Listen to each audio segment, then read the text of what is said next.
It's time for the Jesse T Show. Good to be back with you. We're driving the Gray Ghost all around Los Angeles today. What a day it has been, too. I've been traversing LA City and LA County back and forth, taking care of a whole bunch of business. As you can see in the background here, I'm still hiding and riding. Yeah, man. The Gray Ghost is kicking butt, nice and cool inside. Got the air conditioner blowing hard.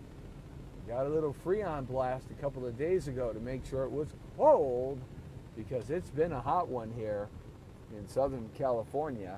As I kind of fix this a little bit here, squeeze this a little tighter so it doesn't wiggle and jiggle so much. Okay.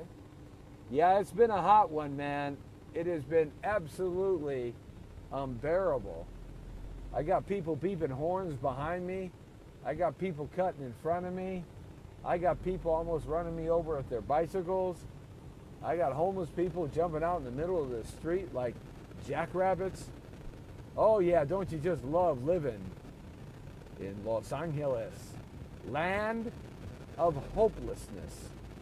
Unless you think you want to become a movie star or recording star, or unless you're a superstar athlete like that racist guy LeBron James who's coming to town.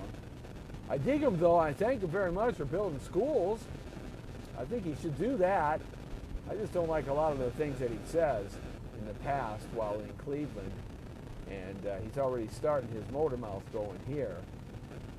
But nevertheless, what is it with these athletes, these superstar athletes? What gives them the right that they think that they know about politics and they know about how things in government should be run or not run? Hey, guys, you're getting paid a lot of money to play a child's game. So just go play the child's game, sit down and shut up, and do good stuff with your money. You know, like open up schools and help fight human trafficking, right? And help people get off of heroin, okay? Yeah, why don't you do things like that? Do that good stuff. Be like Michael Jordan. Now there's a hero right there. That's a superstar in every sense of the word. He doesn't want any pats on the back. He just makes his money, invests it in society and helping doing things, and lives a very positive, wonderful lifestyle. The greatest basketball player of all time, but not the greatest scorer by far. Kareem Abdul-Jabbar is the greatest scorer. Scored more points than anybody with that skyhook. Though Wilt the Stilt Chamberlain was the only guy that could ever block that skyhook on a regular basis when Kareem Abdul-Jabbar was known as Lou Alcindor. Way, way back in the day. Oh yeah! We're driving through Los Angeles. Land of homeless. Land of RVs parked by the railroads and the freeways and everywhere. My God, look at this, what I'm driving through. It's horrendous. You see it in the background when I pass through it. Homeless is crazy here in Los Angeles, folks, so we're going to talk about that right now. But first I got to give you some statistics, because what I'm going to say at the end of this particular topic, it's going to maybe raise some eyebrows and cause some discomfort in you progressive, commie, social rat bastards. That's what I think about you. You progressive idiots, left-wing lunatic liberals. Man, you're just destroying another city called Los Angeles.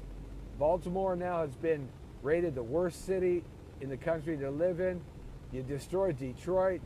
Chicago, they're begging for President Trump to send in the troops. The walkaway movement. San Francisco's falling apart with hypodermic needles and trash and homeless. Tourism's going away. San Diego has hepatitis A attacks on the street from human poop and human pee. Santa Monica Beach, they just found a half a dozen hypodermic needles in the sand. Oh yeah, you progressives. We just love the way you dominate these sanctuary cities. Good job. Good job. Yeah, you should get a big fat gold medal for the cleanliness that you allow us to live in, while you guys live in the castles in the sky, like Maxine Waters, who lives in a multi-million-dollar house, but her district in Los Angeles looks worse than Hiroshima after they bombed it. I'm telling you guys, it's horrendous. Yeah, we love you, and we thank you very much for those clean cities. I read an article just today that now Baltimore is the dangerous city, most dangerous city. Yep. We need Rudy Giuliani in his prime. He went into New York in the late 80s and the 90s. Let me tell you about New York then, because I used to go there a lot. When I was in the record business running Sunshine Records for my mentor Walter Kahn, and I had a half a dozen hit records happening all at once over about a 3-year span. New York, we one of the record companies we were contracted to, Sunshine Entertainment, had a deal with Arista and Clive Davis, so we went to New York all the time. Oh my goodness. Yeah, the subways, like in the movie The Warriors, or the old TV series Welcome Back Kotter, right? It looked just like that. The subways were horrible, sticky with pee and poop and crime and graffiti, filthy cars, bums, homelessness running amok, beggars with squeegees, and dirty water trying to wash your car windows. Oh, it was really horrible. Just horrible. Crime everywhere. Dilapidated buildings boarded up that were 150 years old. Burned out buildings. Oh, it just looked like Dresden after World War II. So Giuliani got in there and he got tough on crime, man. That's right. He hired guys like Braxton. He was the police chief here. Cleaned it up too here when he was here. But he got tough on crime. Yeah, man, you got stopped and searched. Frisk. Immediately. Man, crime went away, cleaned up the streets, investment came back, and Rudy Giuliani made New York what it is today. Oh, but those Dems are wrecking it for everybody again in New York. Hopefully they won't wreck it like it was. But you see, that's the perfect example of the progressives and how they destroy cities with their progressive ideologies. Like this social commie Nazi woman. I don't even think she won in her primary. I think she lost. Thank God if she did. Spewing out Bernie Sanders socialism. Like, okay, everybody wants all the free stuff, but how are we going to pay for it? You're going to pay for it because you work. They're going to take more of your taxes. Raise your taxes, not lower them like Trump has, but raise them. Not lower the capital gains like Trump wants to, but raise it to pay for $32 trillion in free medical attention for every living American, according to Bernie Sanders. $32 trillion? Like, where are we going to get it, guys? Huh? Boy, young people watching the Jesse T Show right now, young people, really research what socialism, fascism, communism is all about. Really, really research it. It is not healthy. Understand me? Venezuela has $1 million inflation. $1 million inflation factor in Venezuela. They're begging for America's help now. Look it. Socialism has never worked anywhere on the planet Earth except in the minds of progressive lunatic professors and young people. Because young people are always more liberal. You know why? They don't have a mortgage payment. They don't have kids and a wife and a husband. Yes, I believe in traditional marriage. I don't go for all this fancy alternative lifestyle stuff. More power to you, though, if you want it. I won't stand in your way. Absolutely not. And I'll fight for your right to live the way you want to live. But I just don't go for it. Okay? It's just not me. But I'll tell you that much. You know, look at socialism for young people works because they have no responsibility. They're still living with mommy and daddy. They aren't paying their way. They haven't got fired from a job and their mortgage payment and their health insurance payment and their car payment, and they need to put food in the refrigerator on that Tuesday, and they get fired on Monday, and they don't have a savings account. That hasn't hit them yet. But when it does, all of a sudden, you become more conservative. Yep, you do. It's just the way it is. It's how life kind of wrestles it through, you know? So, young people, millennials, understand socialism is the next step to communism. It does not work. Okay? Socialism, and then you have fascism, and then you have communism. Just like that. The greatest form of government and free enterprise is capitalism. Go read Milton Friedman. If you've never read who Milton Friedman is, go read Milton Friedman. Milton Friedman is a guy who was one of the finest capitalist economic geniuses ever. And he's passed away now. But in the 80s, 50s, 60s, 70s, and 80s, this guy, he loved capitalism. See, it's capitalism that created the wonders of our planet. It's capitalism that allowed the exploration of our planet and other worlds and asteroids and moons.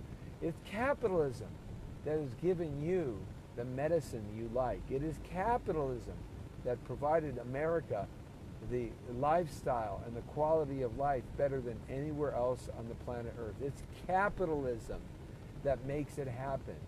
It's not socialism. It's not fanaticism. It's not fascist. It's not communist. It's capitalism. It's not dictators or kings or potentates. Capitalism is what made the world what it is today, and American capitalism has led the way right from the beginning.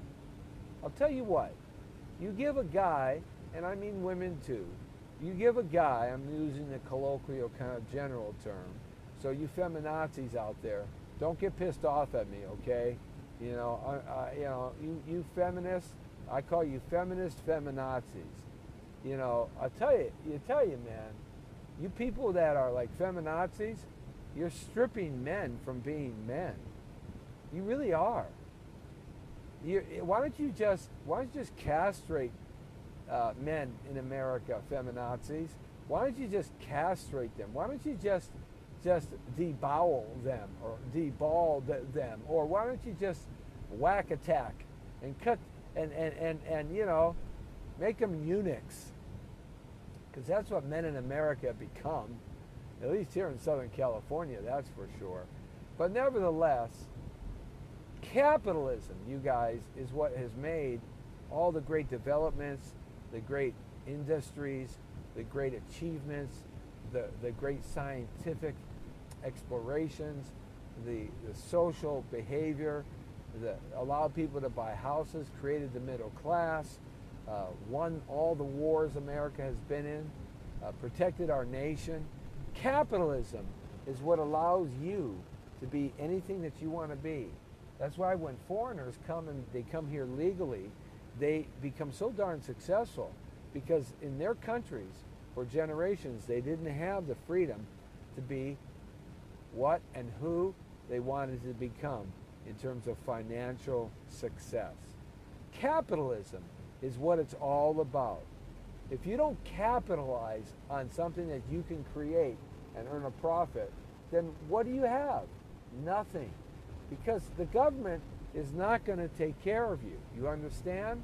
Socialism will not take care of you because nobody's making any money, honey. They're just taking, and taking. Communism, forget it. Dictator, forget it. And fascism, like in World War II and the Italian dictator fascist Mussolini. Okay? It doesn't work. Capitalism allows you to start a business, to work hard, to sacrifice, to put your blood and guts, your sweat and your tears into what you want to strive for yourself and your family and your loved ones. And allows you then to become successful, which allows you then to take care of your people, which allows you then to take care of society. Have you ever asked yourself why, when there's a tragedy around the world, America seems to be like the only place, the only country that shows up? America seems to be like the only country that shows up with their hand out, with filled full of gold and silver and help and money. Why is that? Because we're capitalists and we have money. We have the ability to help others. When you can help yourself and help your family and help your street and help your neighborhood and help your city and help your county and help your state and help your country, then you can help the world. And that's why capitalism is the sweetest form of freedom ever created. Go read some Milton Friedman. He'll talk all about this. So, you see, we in America, we have to get back to the roots. And as I've been driving around today, driving through Los Angeles, I wanted to talk about a couple of things. And a couple of things, one is homelessness. Because there is in Orange County has a homeless problem. They have what's called an RV homeless problem. They've got like thousands and thousands of RVs. LA County, not the city, LA County has an estimated 9,000 RVs sitting around, parked on streets in front of your house, in parking lots, in alleys, these old, dilapidated, toxin-filled RVs that are leaking poop and pee all around everywhere, and homeless, good-for-nothings living in it. And I say it that because 2/3 of all people that are homeless actually like being there, guys. That's a statistic. Go look it up. My number might be a little bit high, but I used to count the homeless in the San Fernando Valley. And we used to try to set things up for them so that they could get off the streets. And most of them never wanted to. That's the absolute truth. Most of them never wanted to. They went right back to the streets. Okay? Why is that? Well, think about it. They don't have a mortgage payment. They don't have rent. They don't have to pay for food, clothing, medicine. They don't have to pay for sex. They don't have to pay for entertainment. They don't have to pay taxes, insurance, power bills, water bills. They don't have to pay for gas bills. They don't have to put new tires, fix a refrigerator, fix a transmission. They don't have to buy clothes. They don't have to worry about where they're sleeping. They don't have to worry about anything. And the list goes on and on and on. There was an economist about 10 years ago, this is 10 years old, said that if you take the homeless people, your typical homeless person, and you put all the things that they have access to, and you put a dollar figure on it, it comes to about $50,000 a year worth of stuff. Well, let me get this straight. The average American citizen, family of four, makes about $65,000 a year. One homeless person, 10 years ago, the stuff was worth about $50,000 to $55,000 a year. It's probably worth about 70.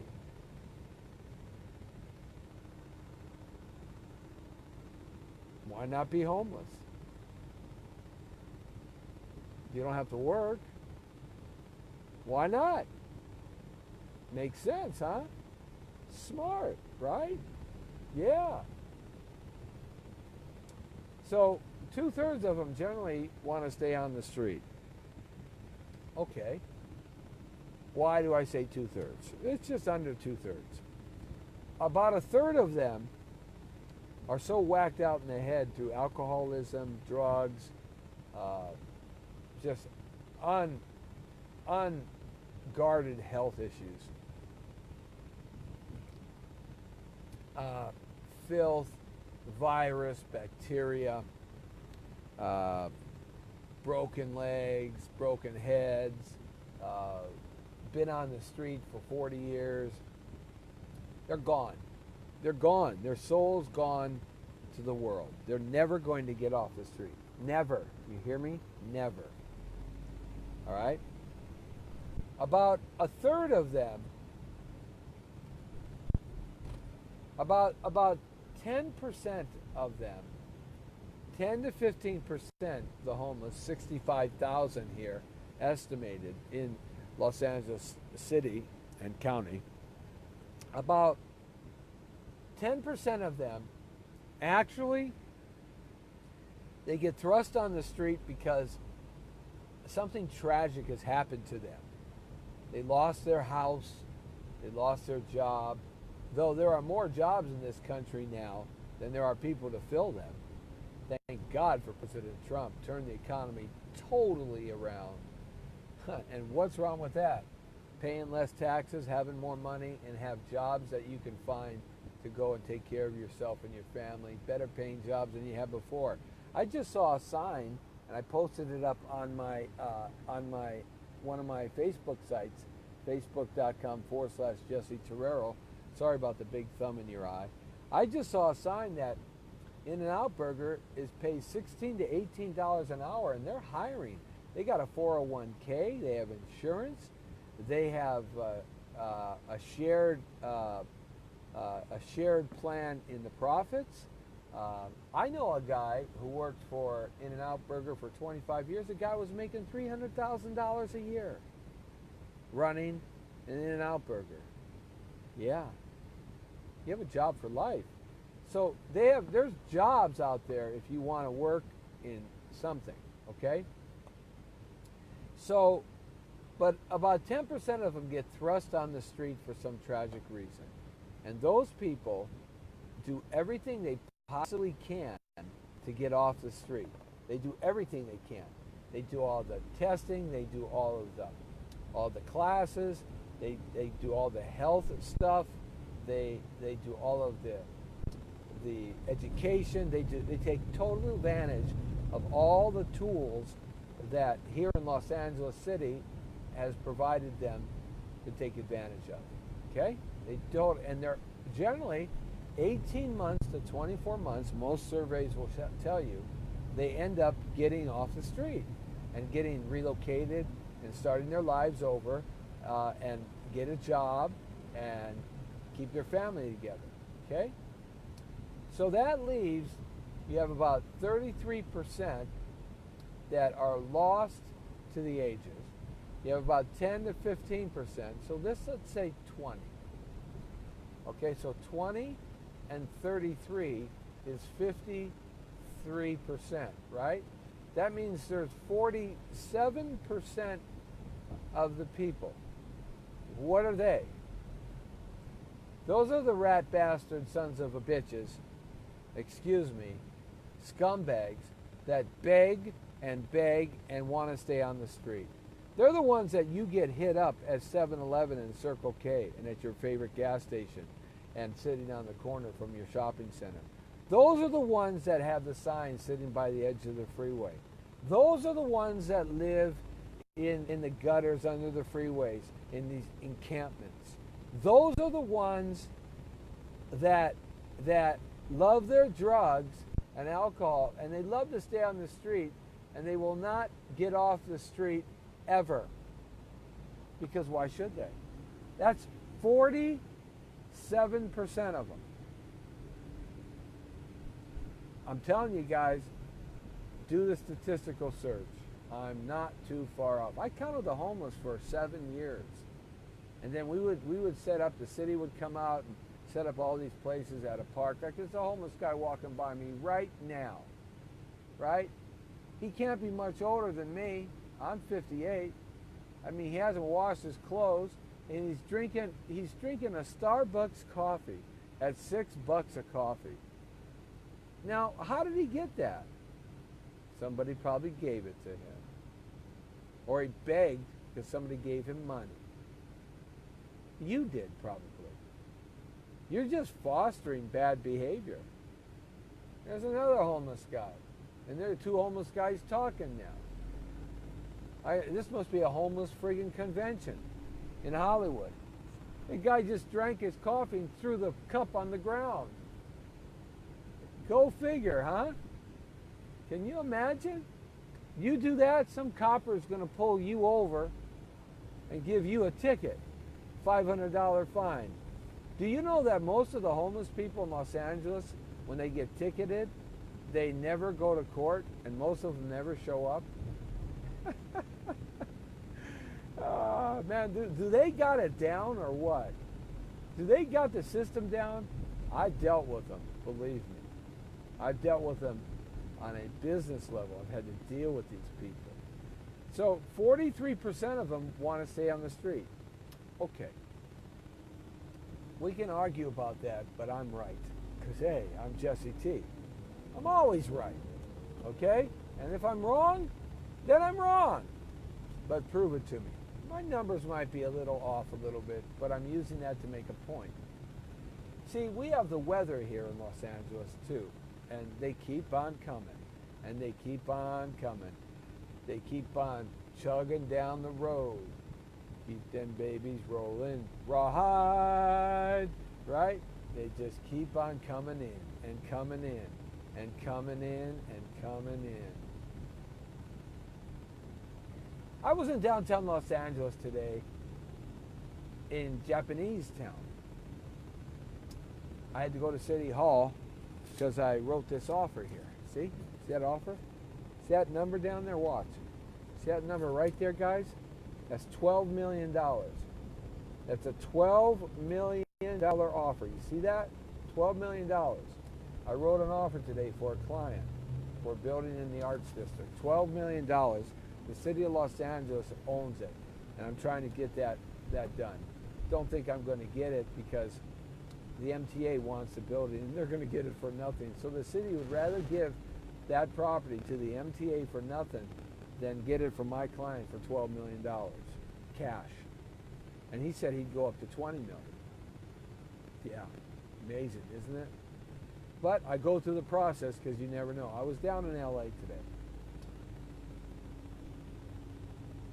Man, the filth, the smell, the sticky sidewalks, the disgust, the trash, the homeless people laying out, peeing on the side of the road, laying out with their genitalia hanging out, all spread on the ground, the turned over trash cans.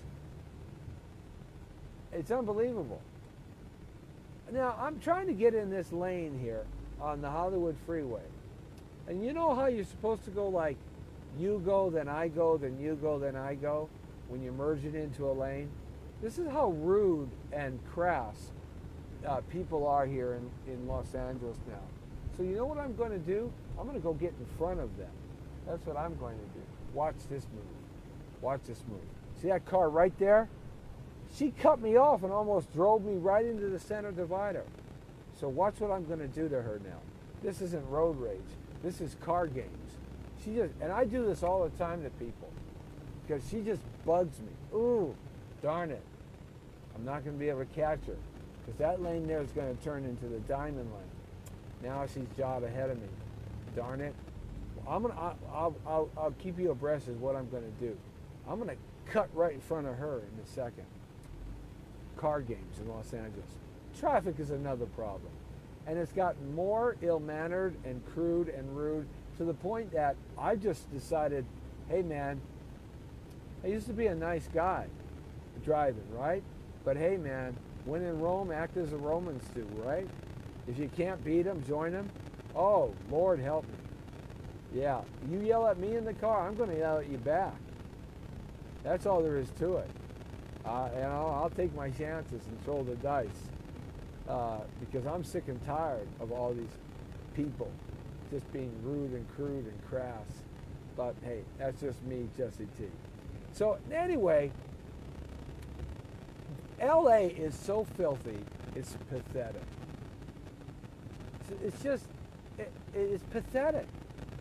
There are so many filthy, disgusting creatures called human beings walking around LA that what happened to Los Angeles I knew.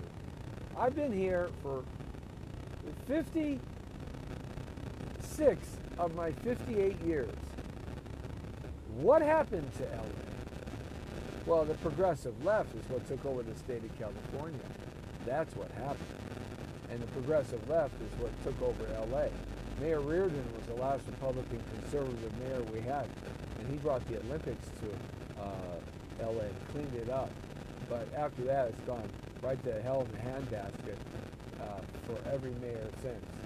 And the last 3 or 4 mayors that we've had have been just horrendous, greedy scumbags. And Confetti Garcetti isn't that far off. He's done nothing for this city, but he sure is awful handsome, and he speaks pretty and smells good.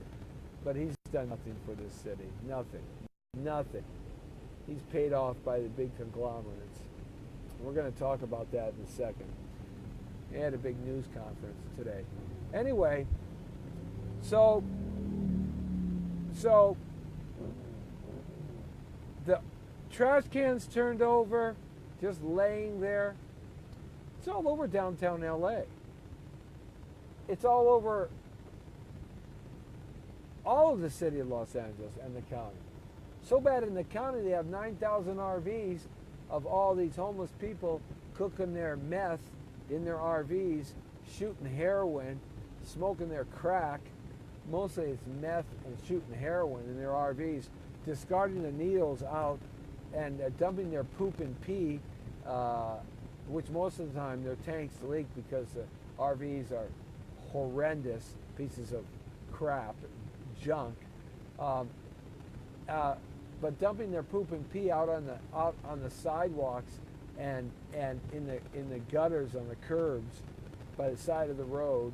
Yeah, I'm telling you, I've seen it. It's if you're a tourist, why in the world would you ever want to come here? You're not going to see any movie stars walking down the street, guys. The fantasy you have is not what the reality is here. I'm in the entertainment business. The movie stars don't go on the street. There's no nightclubs where, you know, the movie stars are dancing at that you're going to get into. Come on, man. I don't know what time zone you're living in. Why do you come to LA? Hollywood is the worst crime zone for one of the divisions of LAPD. They have more burglaries, more traffic jackings, carjackings. They have more robberies, more theft, more rapes, more drug problems, more unhealthy defecating on the sidewalk, more violent fights, accosting of women than in any other division of LAPD. Why would you want to come to Hollywood? Why would you come to Hollywood if you were a tourist? To go to Universal Studios? Really? Oh, you know, Universal Studios I'm driving by right now on the freeway. The freeway is filled full of trash on the side of the freeway. I don't get it. I don't get it why anybody in their right mind would want to go to Chicago, Baltimore, Detroit, San Francisco, LA, San Diego. Washington, D.C., outside the circle. I don't see how anybody in their right mind would want to go to these low-life scumbag places where there's crime and murdering and raping and robbing and drugs. Vegas, you get off the strip in Vegas and you go to where UNLV is, 2 or 3 blocks off the strip by McLaren Airport, there's nothing but prostitutes, pimps, and whores and crackheads and meth heads walking up and down the street. I'm telling you guys, I've been in 300 U.S. cities, okay, 43 nations. L.A. is turned into a sewer pit. Now, I set it up for what I'm going to say. I do not care how much money they throw at it, the homeless problem. I don't care how many RVs they confiscate. I do not care how many houses they build for homeless people. I don't care how many do-gooders out there think that they're doing good by giving homeless people money or anything. I don't care. It doesn't make a difference. In Los Angeles, we have gone past the point of no return. 65,000 homeless people. You can't build enough places. You can't have enough money. And when 43% of them, plus the 33% that are freaking crazy, so 76% of them, 80% of them don't want to leave the street, we've gone past the point of no return, guys. And who's to blame for this?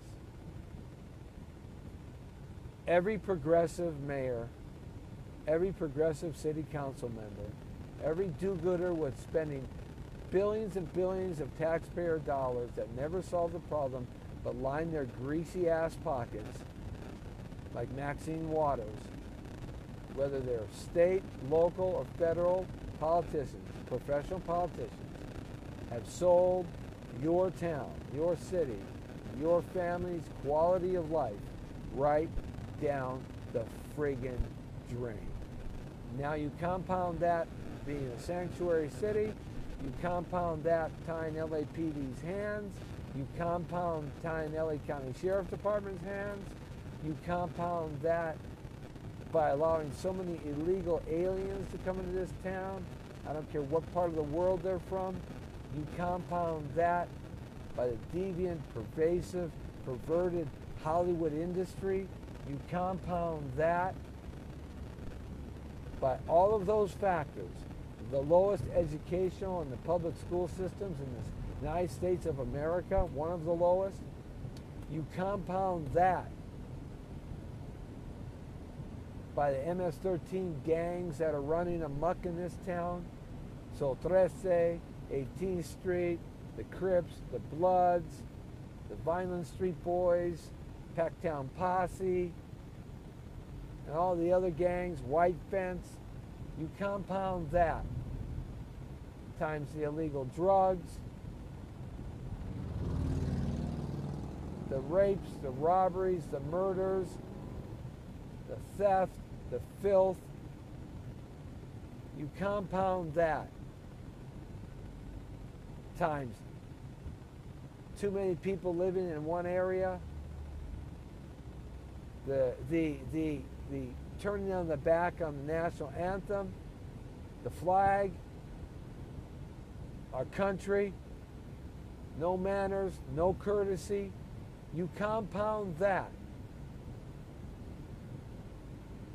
times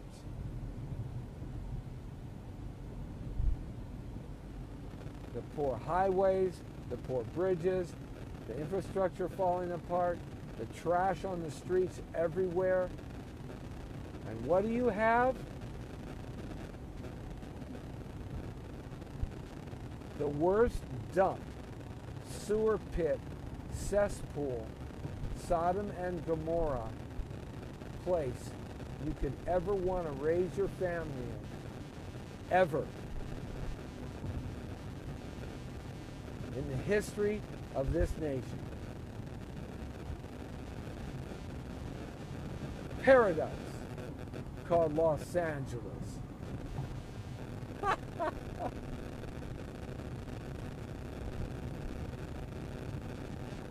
Why would anybody want to come here? The most expensive place to live. This is why I say, folks, we've gone past the point of no return. I'd rather be judged by 12 than taken out by 6. Let me pack that 45 because that's the only thing that's going to protect you here. Northridge is a direction where I'm going right now. Beautiful homes, up to $800,000 for these homes. Porter Ranch. San Fernando Valley in the mountains, sort of, overlooking the valley. Exclusive area. middle to upper middle class. 3 years ago, they had a gas leak. Southern California Gas had a methane gas leak. One of their tanks blew up due to a mismanagement, sort of an Aaron Brockovich kind of thing. The city didn't do their proper job. The LA Southern California Gas and Edison didn't do their proper jobs. And a lot of people got sick. A lot of the houses got sick with all kinds of toxins. All the walls had to be cleaned, hazmated, and all these houses up there.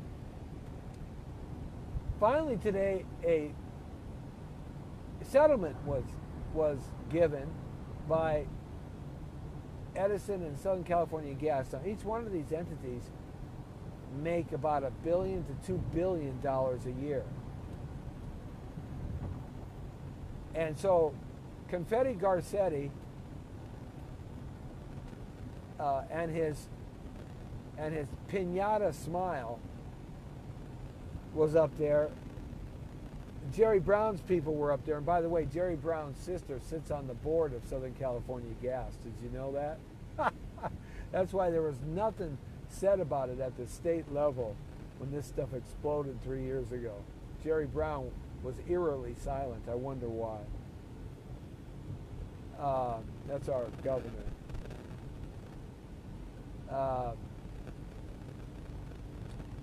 Mike Farrar, who's the attorney for the city of Los Angeles. Becerra, who's the attorney for the state of California. We're all up there. We're a big photo op. And there was a big settlement. $126 million.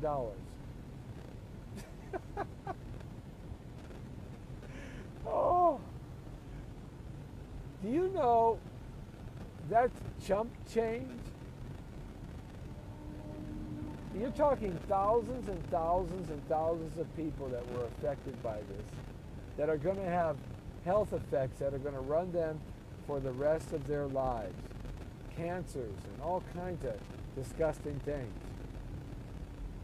It comes out to, the $126 million comes out to something like $700 to $1,000 of benefit that they're going to give people.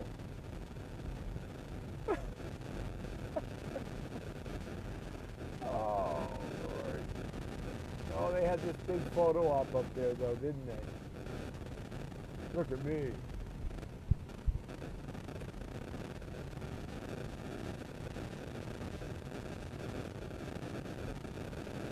It's just shameful. These companies should be taking care of these people the rest of their lives, period. Everything. It's shameful. It was their negligence that caused this. And the city of Los Angeles. Shameful. Just shameful.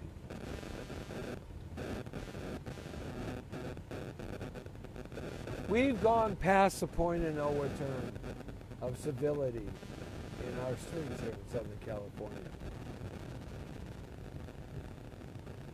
It is getting more violent. I have a lot of clients in the real estate business who are LAPD and LA County Sheriffs. They tell me privately it's getting more violent, more volatile, more explosive out there now than ever before. We're talking about vets that have been on the force for 20 to 30 years. It's become more volatile than ever before, more violent. People have decided, especially the progressive left, that they're just going to yell and scream and shout and destroy property like they did with Donald Trump's star to get their way. They're going to break windows like they did with the Marine Retreat Center. They're going to burn houses, turn over cars. They've just decided that they're going to do this, the BLMs and Antifas and all that, take sucker punches on people. Our society has gotten more and more violent. And it is reflective here in Los Angeles, too. There's not a day that goes by here in the city of Los Angeles where some atrocious thing is happening now. More people are being shot that I hear about by LAPD and the sheriffs than I ever heard before. And you know why? Because there are more violent people out there doing stupid things. And they deserve to get shot. Like that guy that held a knife to that woman's neck and was about to cut it. And they shot him and shot her too. Of course, fortunately, the victim died. What do you want the coppers to do? Let him slit her throat? What do you want the coppers to do when they chase some guy into a Trader Joe's and a bystander gets killed and he's taking pot shots, rounds out the door of the Trader Joe's, and he's going to kill the people inside? What do you want him to do?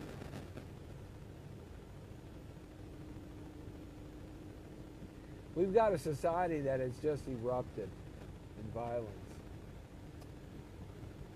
How do you protect yourself? Well, the first and best way to protect yourself is move the hell out of Southern California. There are other places to live. But if you don't do that, you can if you want to. You can always leave your job and find another job. I don't care how much money you're making. Don't let greed and money stand in the way of the safety of your family.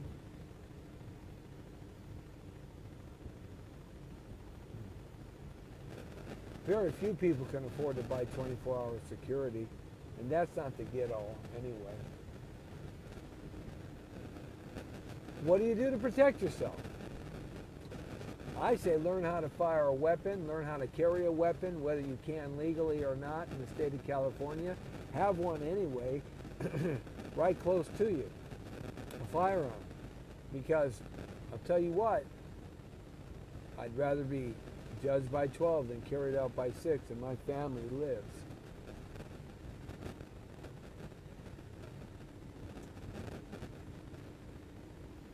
What do you do to protect yourself?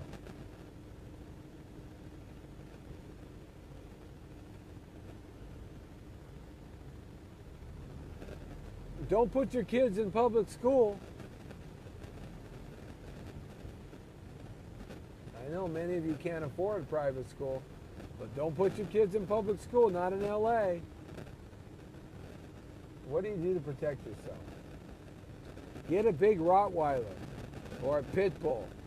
Get a giant dog that has a big, healthy, deep bark. I like Rotties myself. Some people like pit bulls, but I like Rotties. Big male Rotties that are like 190 pounds, or 160 pounds. What do? Don't move into a neighborhood that there's a lot of crime. Rent someplace else where there's no crime. What do? Teach your kids, teach your family to keep their head on a swivel, check their six, and not have fear. Teach them how to fight for the right to live. Teach them what to do, have a plan for emergencies and tragic situations. What do to protect yourself? Believe your gut when your gut tells you not to show up, not to stay there, to leave, not to go right, go left. Don't be stupid. Don't do stupid things. What do you do to protect yourself? Never let your children out of your eyesight. If that means only one of you has to work and the other one has to keep your kids under their eyesight, then that's what you do. And if it's a guy, go get 3 jobs. Maybe your expense of life comes down, but your children are safe. Put them in a sports program and keep your eyeballs on them. What do to protect yourself? Teach them some God. I sure am glad I don't have youngsters today. My children are in their late 20s and mid-20s. But these are some of the things that we did, and we've been okay. I think in Los Angeles we've gone past the point of no return on a lot of issues, on a lot of cases, and on a lot of topics. I don't think we're ever going to come back from it. I have not seen one thing that says it's going to get better here. Not one. Nothing. Nothing has said it's going to get better here for people. Nothing. And I haven't seen one thing about California. President Trump says, you guys should chop down all those trees that are dead in the forest and the ones that burned out and get rid of them. And now the progressive left could get on his case. But then the governor won't allow water to come down to the south from Northern California. And we're running out of money to fight these fires. The 300,000 acres burning up in Redding, Montecito, and 6,000 plus acres burning down in Riverside and Orange County, Lake Isabella.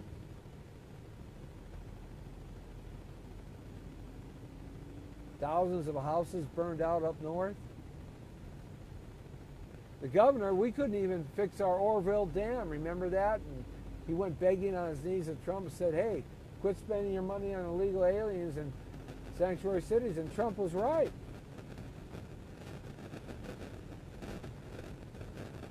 I mean, how much can you get taxed here in the state of California where you just don't have any more to give? They taxed us in January, adding 25 cents to a gallon of gas.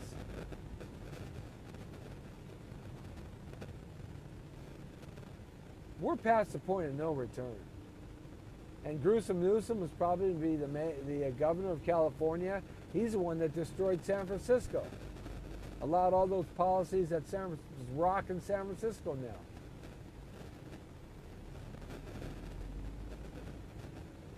We're past the point of no return.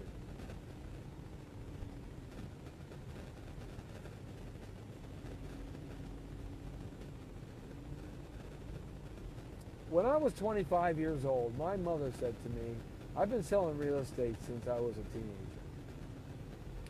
When I was 25 years old, I was working an area of houses, and I stopped in to my mom and dad's house where I grew up, and just to say hi to my mom. And my mom at the time was 23 years older than me. So she was 48. My mother never aged in my eyes. She was always the same face. My dad is aging a little bit because my mom died at 57, so I didn't get to see her age. My dad is aging a little bit. He's in his mid-80s now. I'm starting to see a little bit of age, but boy, he doesn't look it.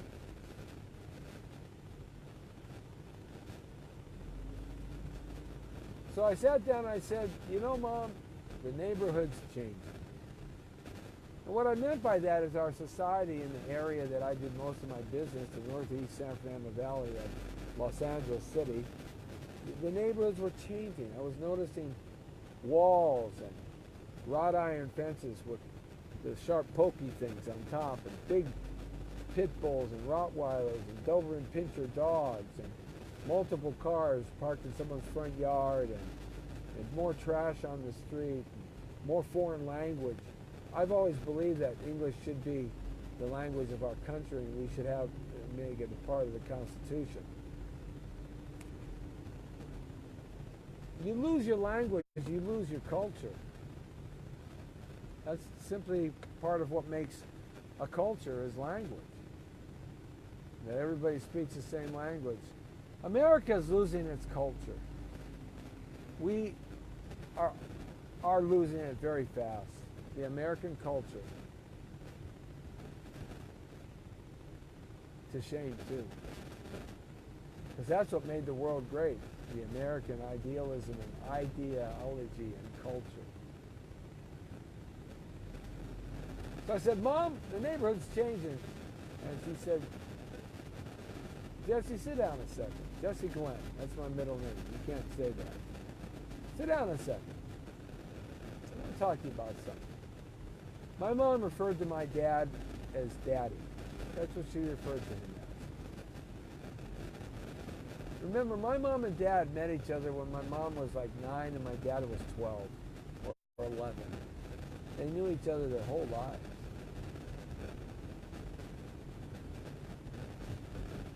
So she said, "You want a sandwich?" I said, "Yeah." So she made me my favorite sandwich, a peanut butter and jelly sandwich, which I think I'm going to go buy somewhere if I can find a place to buy it. And she gave me an ice cold glass of milk. Sat down, she had herself a sandwich, and she said, "Jesse Glenn, I think Daddy and I did you a disservice." And I looked at her. A disservice for what? And she said, "Everything we ever taught you about morality and ethic, country, honor, honesty, God, compassion, empathy, the American way, the flag, our national anthem, the big holidays, fairness, love, hard work, generosity, gratitude, just throw away, forget about it all." Because I think in 25 years, it's not going to be around and it's not going to work anymore. Boy, man, I'm 25, right? I didn't understand what she was saying. I gave her a hug and a kiss. We talked about a lot of other things. And then I went on my way. I didn't understand what she was saying until I was 40. 15 years later, one day I'm driving down the street. I'm driving to an area that completely changed from what it was to what it became. And I was shocked because I hadn't been in that area of Los Angeles for maybe about 8, 9 years, 10 years.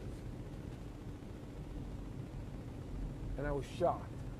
Absolutely, utterly shocked. And then an epiphany hit. And I thought about what my mother said. She'd already passed away. She'd been dead for 6 years. She died when I was 34. Lou Gehrig's disease. ALS.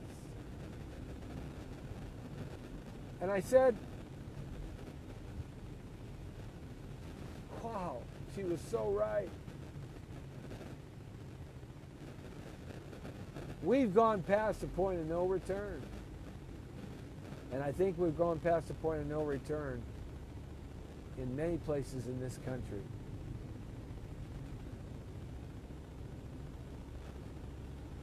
If you get out and vote for Democrats and socialists, in my opinion, you've just put the final nail in the coffin of this country.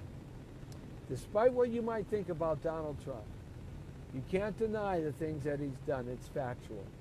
You cannot deny the progress he's made in reducing taxes, making us strong, raising wages, unemployment down, jobs coming back, more jobs than there are people to satisfy.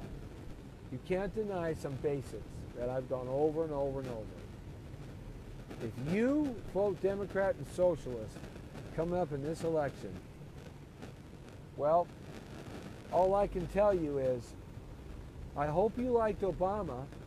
I hope you like Clinton and Bush, because it's going to be even worse than those traitorous presidents.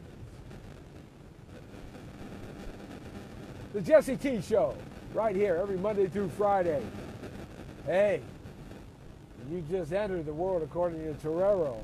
Now you're straight on the point. Tomorrow, we got the boys checking in. We got Dell and Dominic. And I'm going to throw a little fuel on the fire. Woo, it's going to be a good show. Friends for life, but bitter enemies politically.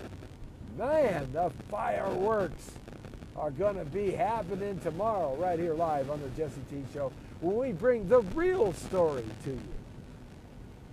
5 to 6 right here on our radio and TV network of KTNT. 25 social media TV networks, AM stations across America, and on the global radio network of the Power of Voices at www.thepowerofvoices.com. This is Jesse T. The Brown Beauty is off duty. See ya!